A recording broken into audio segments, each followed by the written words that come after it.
போட்டு வெள்ளை தலப்பாகை மைப்பேனார் மீசை என பாரதியார் வேடமிட்டு மாதவேட போட்டிகளில் பரிசு பெற்றிருப்பீர்கள் தானே. பள்ளி சேர்ந்தவுடன் நீங்கள் அறிந்த முதல் கவிஞர் அநேகமாக பாரதியாராகவே இருக்கக்கூடும்.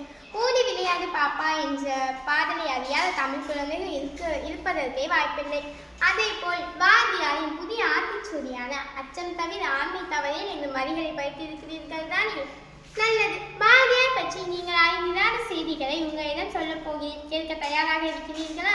இப்போது பாரதியாரின் தாய் தந்தை பற்றி அறிவோம் வாருங்கள். தூத்துக்குடி மாவட்டம் எட்டயபுரம் என்னும் ஊரில் 11/12/1882 சின்னசாமி ஐயருக்கும் லட்சுமி அம்மாளுக்கும் மகனாய் பிறந்தார். இவர் இந்தியன் பெயரோ சுப்பிரமணிய பாரதியார். ஆனால் இவரை சுப்பையா சுப்பையா என்று அழைத்தனர்.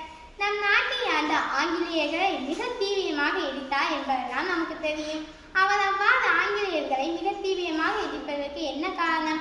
ஆங்கிலேயர்களே வெறுப்புவத காரணம். சின்னசாமி ஐயர் தன் மகனை என்ஜினியர் ஆக்க வேண்டும் நினைத்தார், அல்லது மாவட்ட ஆட்சியராக்க வேண்டும் என்று விரும்பினார். அதனால் அவரை நெல்லை இந்து பள்ளியில் ஆங்கிலேய வழியின்படி கல்வி கற்க அனுப்பினார். ஆனால் பாரதிக்கோ கணக்கு வரவில்லை, கவிதை தான் வந்தது. சின்னசாமி ஐயர் எட்டயபுரம் அருகில் சிறப்புறம் என்னும் ஊரில் நூற்பாளையம் ஒன்றை தொடங்கினார். அதே நேரத்தில் ஆங்கிலேயர்கள் ஹேண்டி நூற்பாளையத்தை தொடங்கினார்கள். தமக்கு எதிராக இருந்த சின்னசாமி ஐயரின் நூற்பாளையத்தை செயல்படுத்தாமல் தடுத்தனர். அதே போல் சின்னசாமி ஐயரின் நூற்பாளையம் செயல்பட முடியாமல் தள்ளாடியது. இதனால் தொழில் வறுமையில் நசிந்தது. சின்னசாமி ஐயர் வறுமையில் வீழ்ந்தார். பாரதியார் 7ஆம் வகுப்பு படிக்கும் போது அவரின் பள்ளி கட்டணத்தை கூட கட்ட இயலவில்லை. அதனால் பாரதியார் தனது பள்ளி படிப்பை நிறுத்தினார்.